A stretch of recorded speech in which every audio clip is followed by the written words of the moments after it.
What's up guys, you are watching Sid Gaming and today we are going to talk about the Sony 4 error CE-30005-8.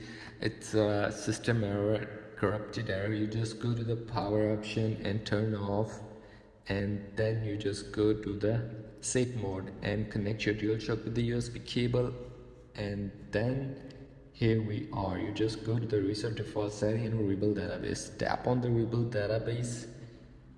Here we go. Tap on the rebuild database and press OK, and you are going to rebuild the database. It takes less than 1 minute or maybe 2 minutes, and then you go back to your PlayStation 4 menu. After rebuilding database, all corrupted file will be rebuilt, and all application or games, corrupted games will be rebuilt, and system also rebuilt.